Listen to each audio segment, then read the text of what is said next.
Je suis Pascal Roman, je suis le responsable du service d'aquariologie de l'Observatoire océanologique de Banyuls et je suis aussi le conservateur du Biodiversarium. Alors le service d'aquariologie, il y a un pôle aquarium public, un pôle aquarium de recherche et là on se situe dans le pôle aquarium de recherche au niveau d'une des pièces d'élevage du service. On élève ici des organismes marins autant pour la recherche résidente, donc pour les scientifiques qui sont à Banyuls, que pour des scientifiques qui viennent de l'extérieur, de l'étranger en particulier, qui ont besoin d'organismes marins pour mener leurs travaux. Et donc ces travaux vont porter aussi bien sur des recherches très fondamentales que sur des recherches plus appliquées, en lien par exemple avec la conservation de certaines espèces marines, comme les hippocampes ou d'autres espèces qui sont parfois menacées. On travaille actuellement en collaboration sur une espèce très particulière de la Méditerranée, qui est la grande nacre. La collaboration autour de cette espèce se fait avec deux structures partenaires, qui sont le CRIOB et la réserve naturelle marine de Cervère-Banyuls.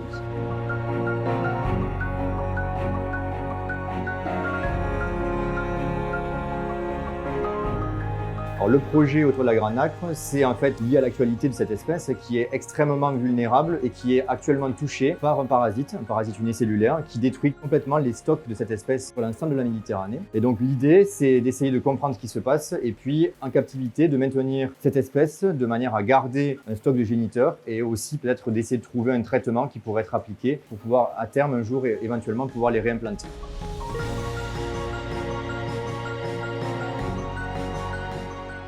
La grande nacre méditerranée, qu'on appelle aussi la moule géante de Méditerranée, est le deuxième mollusque le plus gros au monde. Il est caractéristique en Méditerranée d'un état de santé, d'un bon état de santé du milieu, et par conséquent, on le considère comme un bioindicateur qui est un témoin de l'état de santé du milieu. Et plus vous avez de nacre dans un milieu, plus le milieu est considéré être en bonne santé, protégé de la pollution, protégé des activités humaines. Sur la nacre, le CRIOB s'intéresse particulièrement à l'aspect génétique, dans le sens d'essayer de comprendre au travers des flux de gènes la connectivité des populations le long du littoral, de la frontière espagnole jusqu'au Rhône, avec l'idée de comprendre à quel point elles sont connectées et d'intégrer cette connectivité dans une politique de gestion, notamment dans le contexte actuel, avec l'infestation parasitaire qui entraîne des mortalités très très importantes.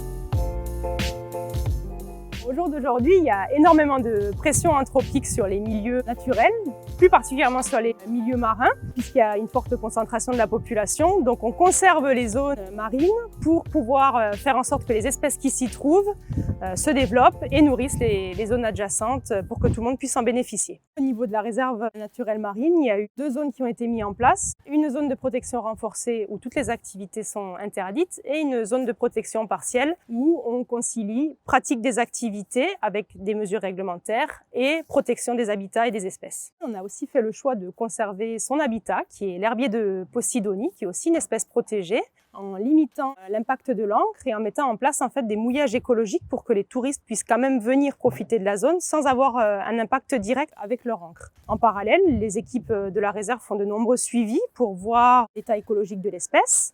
Et on effectue également beaucoup de surveillance pour éviter tout prélèvement, tout braconnage et sensibiliser, on va dire, les usagers présents sur la zone. Ce projet donc, de conservation autour de la grande nacre est un projet ambitieux. L'idée, c'est à terme d'arriver à trouver un traitement qui permettrait d'éliminer ce parasite dans les nacres qui sont infestées et qu'on récupère au niveau de l'aquarium.